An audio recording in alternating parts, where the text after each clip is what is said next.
Hello and welcome to another podcast by the School of Surgery. My name's Naomi Laskar and I'm joined today by James Cassidy. Hi James. Hello. So today we're going to do some teaching on chest pain. The aims will be to discuss the common cause of chest pain on a surgical ward, and we're going to talk through how to perform a structured approach to reviewing chest pain, and we'll discuss the basic management of some of the causes. Does that sound alright? That's fine. So let's keep it simple, and we'll divide the cause of chest pain into life-threatening and non-life-threatening. So, James, what sort of life-threatening causes can you think of? So I think of mainly the main organs, so cardiac, I'll be thinking, is this an acute coronary syndrome? Mm-hmm. If I'm thinking about the lungs, is this a PE or a pneumothorax? Yeah. Also, is this a large vessel like an aortic dissection? Yeah. Those would be the ones I want to rule out first of all. Okay. Is there anything else you can think of, maybe sort of in the lungs at all? Also, possibly an underlying infective process, so maybe pneumonia. Yeah, definitely. With a large pleural effusion or something like that. Yeah, so I think there's been a big drive sort of in all hospitals, especially in England at the moment, to increase awareness of sepsis and how that's such a big killer. But obviously these are just some of the big causes and common causes of life-threatening chest pain. But there's also quite a few like pericarditis and esophageal rupture. But yeah, we're not gonna discuss those ones today. What about some of the non-life-threatening causes? What can you think of? So quite commonly people can have like musculoskeletal injury, or they might have just had a bit of external trauma to the chest. I guess reflux as well, so esophagitis is a big cause. Definitely, and I think that's something you have to think of, especially when someone's got like an ACS or something, an acute coronary syndrome. What do you divide the acute coronary syndromes? What comprises of that? So my main thinking is this angina? Mm-hmm. So angina can either be stable or unstable, or is this an infarct, so a myocardial infarction? Yeah. Which obviously they can present very similarly, but they're very different. Very true. And I think, so esophagitis, I think a lot of people confuse the two sometimes. So we need to be aware of that. And another common non-life-threatening cause, which I think quite a few chest pains tend to be when they come to A&E, is non-specific chest pain. Do you know much about that? No, not really, actually. So essentially it's a diagnosis of exclusion. So when we've done sort of all the main tests that we're going to talk about soon, if we can't find any reason, the blood tests are normal, the investigations are normal, etc., sometimes we do diagnose people with non-specific chest pain. Okay. But once again, that's a diagnosis of exclusion. Yeah. Okay, so I want you to keep all of these common causes in the back of your mind as we talk through some cases now. Yeah. Okay, case 1. So we've got a 54-year-old man who presents to preoperative assessment clinic for an elective inguinal hernia repair. During the consultation, he starts complaining of acute onset chest pain and shortness of breath. So you've got a nurse with you. What's the first thing that you'd like them to do? Well, basically I want them to get the patient to sit in a position where they're comfortable or lie in a position where they're comfortable. Mm-hmm. And it's always good just to start with a set of observations to see if there's anything we can correct. Yeah. So the observations will really help you decide if the patient is stable or unstable. Yeah. And then that will obviously determine what sort of assessment that you're then going to do. Observations that we've got for this patient: the blood pressure is 124 over 84, the heart rate's 90, the respiratory rate's 18, and they're saturating 96% on room air. Their temperature is 37.2. So what do you think, stable or unstable? So for the time being, I'm happy that he's stable.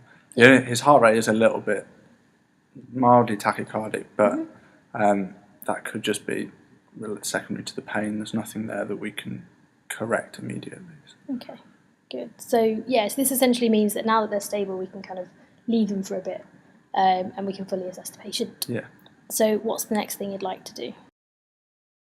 So I need to speak to the patient and try and work out exactly what this chest pain is, and get a bit of a history. Yeah. So what sort of structure do you tend to use when you're taking a history for a patient? Well, particularly when it's chest pain, I like to use Socrates. even though it's nice and simple, you manage to get all the information that you need, and it's easy to remember. So Yeah. Socrates is S, sight. Yeah. O is for onset. C, character. R, radiation. Yeah. Then A is associated symptoms. T, timing. E, any exacerbating or relieving factors. Yeah. And then S, severity. Yeah. So I actually find it's quite applicable for most sorts of presenting complaint. Would you like to ask me? Yeah, so can I just ask where the chest pain exactly is? This chap's presented with chest pain in the centre of his chest. Okay, and when did this come on? So it's only been over the last few minutes, really. It came on during the consultation that we've been having in the pre-op assessment. Yeah. Relatively sudden then. And what's the character of the chest pain like? How would it be described? So at the moment it feels quite heavy, but it's actually sort of getting a bit worse as we're speaking, and it feels a bit crushing. Okay. And does the pain go anywhere else? It's going into his left arm a bit, and up into his jaw as well. And is he experiencing anything else, such as feeling sick or a little bit short of breath? Definitely, he feels a bit nauseous. He's not vomited, but he's starting to feel a bit sweaty, and he is getting a bit breathless. And is the pain still there now? Is it coming or going, or what's the distribution of the pain like in time? So it's quite constant actually. It's started and it's not really stopped yet. Okay, so I suppose exacerbating factors, we can say that the patient was just talking to us and wasn't particularly much, but has anything relieved it? Has he tried to take anything else at all? He took some GTN spray which he carries around with him, but this hasn't helped. Didn't help? No. Okay. And what would the patient rate it out of 10, with 10 being the worst pain he's experienced? Well, as we're talking, it's actually, the pain's just increasing, and it's gone up to about a 9 out of 10 now. Right. Yeah. Okay.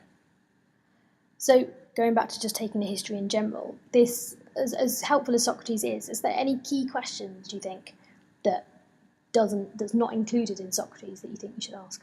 Well, we need to know about, so that's mainly his history of his presenting complaint. We need to know about his health in general, really, so his past medical history. So I'd like to ask, has he ever had a heart attack before? Yeah, so even just specific to the history of presenting complaint, you can just ask, have you ever had this pain before? Yeah. But no, this patient's never had this pain before. So has he got any other medical problems? So particularly if we're thinking MI or ACS, we want to think about diabetes, hypertension. Yeah. Has he got high cholesterol? Yeah. Those would be my main ones I'd want to rule out. Okay. And also, is the patient obese? But I suppose that's not one you might want to ask the patient. But yeah, when you take a history initially, you want to keep it quite general, rather than focusing in too much. I think that's something that we all do, especially when we first start out taking histories. Definitely. We focus a bit too much. We need to make sure that we ask about sort of everything. But yeah, definitely I think these are key things that you need to ask in any cardiac history.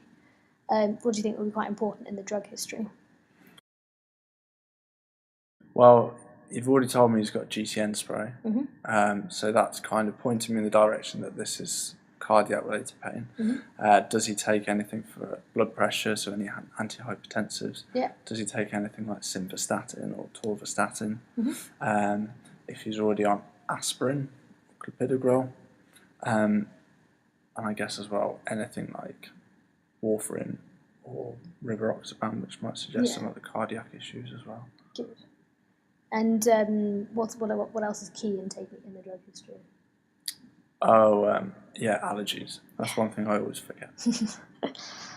Okay, so moving on to so obviously you take a bit of a family history as well, and then moving on to the social history. What's quite key in this particular case? So social history, you want to know really about the classic: do they smoke or are they a drinker? What do they do for a job? Are they quite sedentary or quite active? Yeah. And what do they do? Much exercise? That's important to know. Good. Yeah. So all those are obviously really important. So with this particular patient, he's got a past medical history of diabetes. He's got type 2 diabetes. He's got hypertension, and he's also got angina, which obviously we know from his GTN spray. He's currently taking bisoprolol, ramipril, metformin, and GTN. He smokes, and he has a 20-pack year history. He drinks about 15 units a week, and he works as a lorry driver. Okay. So let's move on to the examination of the patient. So what do you think you'll be looking for? So it's always important for examination is to first of all know the obs, which we already know. Mm-hmm. That's one thing I always like to get before I examine a patient. Yeah. And then you can just inspect them from the end of the bed, or if he's sitting down in the chair, and see how does he look in general. Is he short of breath? Does he look well perfused? Does he look in pain? Is he in respiratory distress? Yeah. And then obviously, depending on how acute the situation is, you can always break it down to an A, B, C, D, E. Mm-hmm. But here, I guess, we can just go through each system. So with his cardiac system, I can feel his pulse. We know he's a little bit tachycardic. I want to know, is it regular? Mm-hmm. Listen to his heart sounds. Has he got any murmurs? Yep. Look at his JVP. Is it raised? We can go on then to listen to his chest. Examine his chest. We want to rule out any underlying pleural effusion, anything like that. We can percuss and we can auscultate for any crackles or wheeze. Yeah. And then we can also, as well, chest pain can also be mistaken for abdominal pain. Yeah. So it's important to examine the abdominal system, particularly the epigastric region. Yeah. We want to think about things like pancreatitis and biliary colic can present quite high up in the abdomen. So just examine and see if there's any tenderness or masses in his abdomen. Excellent.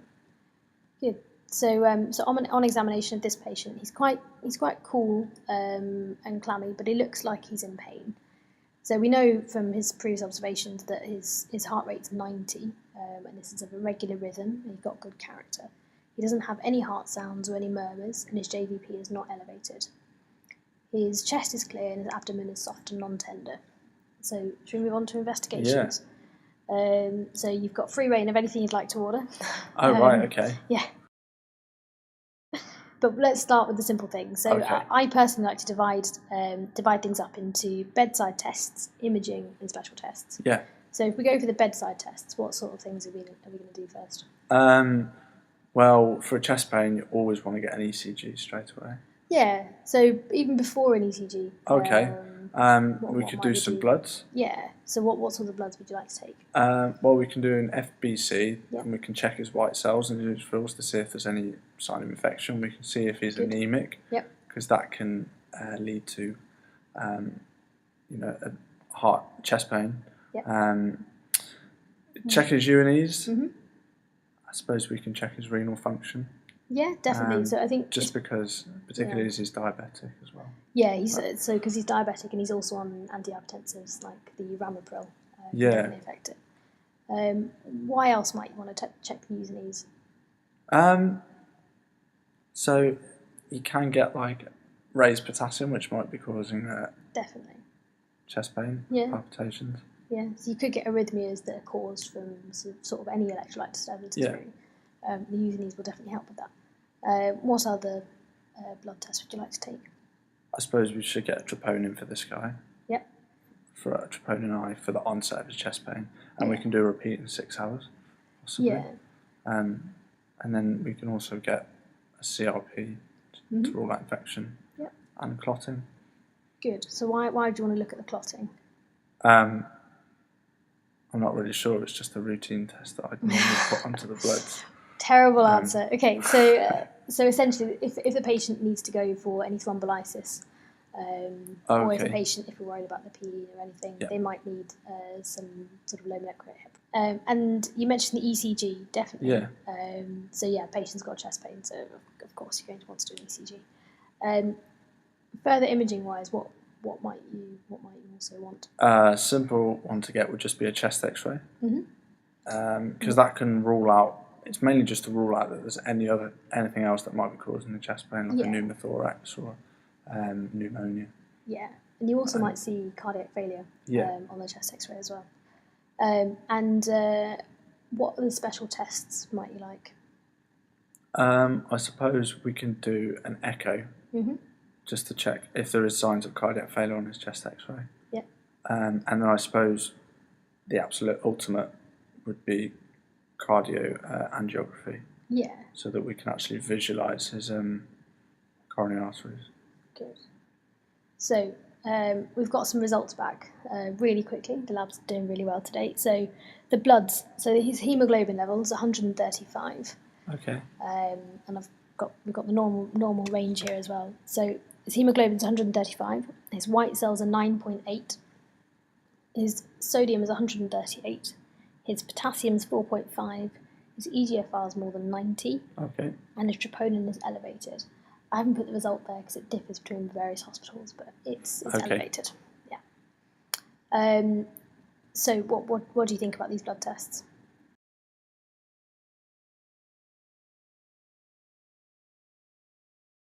So I'm not concerned about his full blood count or UNEs, but the raised troponin is starting to point towards a myocardial infarction. Yeah, definitely. Why would you say it's not an unstable angina?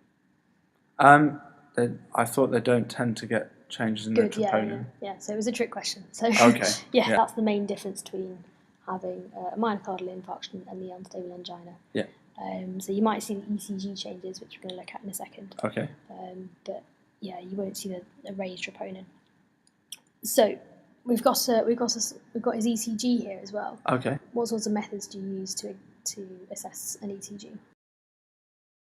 I always remember rate, rhythm, and axis from med school. Yeah. So we could just look at the rate. Yeah.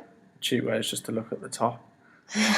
Okay, but, so sadly we don't have that on this particular ECG. Okay. So either I can count the QRS complexes on the rhythm strip and then times it by 6, I think it is. Yeah.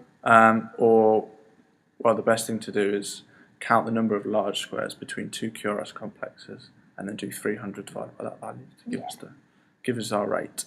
Good. I think it was 90 here, wasn't it? Yeah. The next is to look at the rhythm. So is it regular? I think it is for this guy. Yeah. Obviously, if he might be in fast AF, which is something that can also cause a bit of chest pain, but he's not here. And then the axis. So everyone does axis slightly differently. Yeah. But you can look at different leads. So I tend to look at leads AVF and lead 1. Okay. And you have to look at which way they're pointing. Yeah. I can't really do it on a podcast because I normally use my thumbs to work out which way it is, but yeah. No, that's fine. We'll imagine. So yeah, his axis is normal. And what do you tend to do after looking at those things then? So then what I tend to do is look down at the rhythm strip and I'll just look at the QRS complex just to see if it's sinus. So we need to see is there a P wave and a normal QRS complex and a T wave. Yeah. Once I've looked at the rhythm strip, I then tend to look at the anterior leads and then work my way down to the lateral leads. Good. To see if there's any changes in that T wave inversion or ST elevation. Okay. So what do you see on this one? So I can see there's some ST depression. Good. Is that in the anterior leads? Yes, it is. It is in the anterior leads. Yeah. Good. So so this ECG. So like you said, there's a normal rate and rhythm, and it's got ST depression. So now we've got his chest X-ray as well. Okay. Yeah. So what sorts of methods do you use to look at chest X-rays? Everyone has like slightly different techniques, but I try and just do an ABCD approach. And you can't really miss anything if you do that. So first of all, you can just look at the airway. So just look at the trachea, is it deviated? And you can tend to follow it down to the left bronchus and the right bronchus. Then you can also look at B, the bones. So rib fractures can get missed. They can cause chest pain. C, cardiac. We can look at the heart. Is it enlarged? Which it isn't here. D, the diaphragm. Are they flattened? People tend to miss the recesses of the diaphragm, so always look there. Yeah. And then And the angles to see if yeah. there's any sort of effusions. Yeah.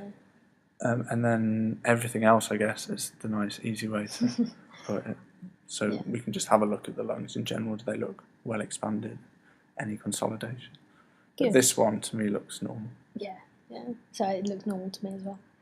Okay, if we go back to our history and the examination and all the investigations, and then we tie this all in together, we think about our differential diagnoses. Let's go back to the sort of life-threatening and non-life-threatening. Which one do you think it is? Well, if we're thinking cardiac, then yeah, probably life-threatening. I'll go with. Okay, so if we look at our differential list again from these life-threatening causes, which one do you think is the most likely? Most likely an ACS here. Yeah. Okay, I would agree with you. And obviously, we need to bear in mind that in elderly people and in diabetics, an ACS is often a bit atypical sometimes. Okay, so while we're talking to him, he starts to deteriorate, and the nurse Julie rechecks his observations. So his blood pressure's now dropped to 90/52, his heart rate's gone up to 110, his respiratory rate's 20, and his saturations are 92% on air. His temperature's 37.2 still. What would you like to do next? I always approach this with an ABCD assessment because this patient's now unstable. Good. A is really easy to do. Yep. You just talk to the patient and make sure that they're talking all right and that they are breathing and that they have got a patent airway. So even though we know, his saturations have dropped a bit. So what would you like to do? So then we could just get oxygen on straight away. Yeah. 15 litres. Yeah. How would you give the 15 litres? I suppose you can give it through is it a non-rebreathe mask? Yeah. Up to about 2 or 3 litres you can give it via the nasal cannula. Yeah. Otherwise, a bit higher than that, you give the Venturi masks using the different valves. Yeah. But then if you want to give 15, about 10 to 15 litres, you should probably give it through a non-rebreathe. Okay, so you've done your airway. Good. And then straight on to B, so we can just look at him and see if he looks cyanosed or whether he's in any respiratory distress. And we then listen and percuss his chest. Okay. Which I'll tell you now, this patient's his chest sounds absolutely clear. Okay, so I'm not thinking particular of a chest problem at the moment. So then we can do the C onto his cardiac. So I always feel the pulse first and how well perfused they are.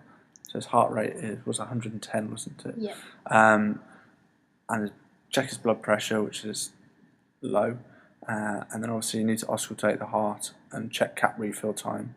I guess the cap refill time here may be a little bit slow. Yep. So in C we then try and fix the thing straight away that we find abnormal. So we can pop a cannula in and give him some stat fluids. Yeah. And obviously we've already got the blood results, but otherwise we would take some bloods. Yeah.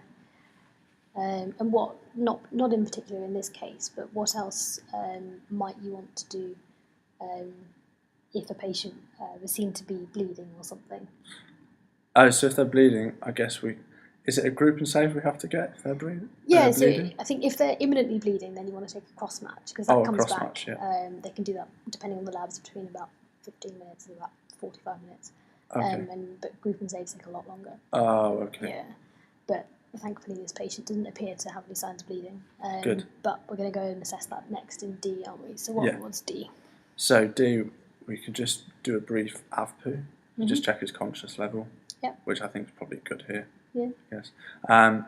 Check. I always check his temperature in D as well. Yeah.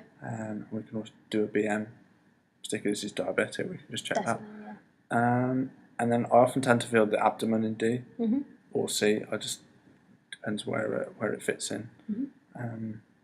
But we can then just look at his general appearance and is there any obvious bleeding from anywhere. Chest pain. It's always a good idea to check the calves. In E as well to check there's no swelling, which might be a DVT. And hopefully not applicable to this case unless it deteriorates further. Yeah. But what's another really important thing, quite neurological, that you should check? GCS? Oh no, we've done that, haven't we? Yeah, so the AVPU is obviously quite a quick one. The pupils we can check. Yeah, definitely. So his pupils. So thankfully this guy, so he's apyrexial, his abdomen's soft and non-tender, and his pupils equal and reactive to light, but he does seem a bit sweaty. So we're a bit concerned about him. And given the ST depression that we saw earlier on, and we're most likely thinking it's an ACS, he's in pain. What sorts of things would you immediately like to do? So if he's in pain, we can always correct that, give him some, particularly for ACS, we can give him some morphine. Yep, and we know he doesn't have any allergies. Yeah. So. And then I use the acronym MONA. Yep. So oxygen, yep. we've already got that on. Mm-hmm. And then nitrates is already tried as GTN spray. Yeah. So, but we can always try it again. Mm-hmm. And then we want to think about giving aspirin. Yeah. So 300 milligrams staph. Excellent. And what's the next thing that you're going to be screaming for? I think I'd have probably done it like straight. Yeah. Just call for help. Yeah. It's one of those things that when you're actually in the situation, you'll do it straight away. Yeah. So obviously, given that we're on a surgical ward, we'll be on pre-op assessment here, but the first person you probably call is maybe your surgical registrar. Yeah. And in this particular case, they may actually refer you to go and speak to the medical registrar. But what sort of when you call them for help, what sort of structure do you use to hand over? You can use SBAR, which everyone uses in the hospital. So what does that stand for? So first situation, so you just tell them who you are and where you are, and what the problem is. So this is someone with chest pain. Then give a bit of a background, what's happened in the past 10 minutes that's made you worried. Then A is your assessment of the patient, so you can just give them the important obs. Yep. Particularly here, his blood pressure, and his tachycardia. And then R is recommendations. So in this part, you can say to whoever it is, please, I would appreciate your assessment. Is there anything you'd like me to do in the meantime? Yeah, good. So you've done your SBAR handover to the medical reg, and they said that they're on their way. But in the meantime, just you thought, okay, you'll look up the guidelines on how to treat what's suspected to be a non-ST elevation myocardial infarct. Yeah. So the guidelines in this particular, for NICE, they say that if you want a coronary angiography within 24 hours, then you just follow this pathway really. So if you do, then you tend to give unfractionated heparin. Yeah. And then you do sort of a GRACE score. Have you heard what the GRACE score is? I have, but I couldn't give it you off the top of my head. Yeah. Well, fortunately, when you work in a hospital, there's computers everywhere. You can always look them up. So essentially, this estimates the admission to 6-month mortality for patients with acute coronary syndromes. And there's calculators that you can use online to look at it. Essentially, it takes in sort of the systolic BP, the heart rate, the age, and just a few other things, and it calculates their 6-month mortality. So that's all for an NSTEMI. If it was a STEMI, how would you then manage it? So if it's a STEMI, I want to give aspirin and clopidogrel 300 milligrams.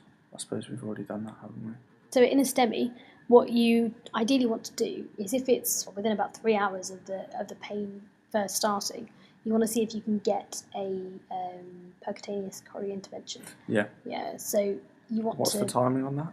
So it's about 3 hours. 3 hours. Yeah. Okay. Because after 3 hours, it's shown that it's not as effective, essentially. Okay. So ideally, as soon as you see it, you need to be talking to. As soon as you see a STEMI on an ECG, you need to be talking to your reg. Yeah. Getting the cardiology involved and transferring them to, if it's a different hospital, then transfer them to a different hospital where it's available. Definitely. So the med reg arrives, and they're sorting this patient out for you, which is nice. But they're then just sort of asking you if you can make sure that their long-term management is going to be sorted out. So things like lifestyle advice. What sort of lifestyle advice would you give to this patient? So they need to have healthy eating. Yep. Needs physical exercise. Yeah, this guy was a lorry driver, wasn't he? So yeah. He's quite sedentary. Yeah. Smoking and alcohol are two major things. Ask them to stop or cut down on. Yeah. And what medications do you tend to make sure the patients are on? So they tend to go onto an ACE inhibitor like ramipril and bisoprolol, beta blocker. then you can give them some antiplatelet therapy. So a lot of people are on aspirin, about 75 milligrams, and possibly clopidogrel. Yeah. And then a statin is another one that they go on to. So simvastatin or atorvastatin. And then, And then you can also add in a beta blocker as well. Yeah. The other thing that we should always make sure we do for long-term, like post-ACS, is make sure that there's a clear plan for the GP. Yeah. So things like plans for drug titration. So, if the, I think after a STEMI, some patients are on sort of a high-dose aspirin, which then needs to be titrated down and that sort of thing. Okay. And they also need to monitor blood pressures and renal functions, especially when they're on quite a few antidepressants affect it. Definitely. Good. Thank you for listening to another podcast brought to you by School of Surgery. Remember, you can follow us on Facebook at School of Surgery, on iTunes, on Podomatic at schoolofsurgery.podomatic.com, and finally by searching School of Surgery on YouTube. Thank you very much, and see you next time.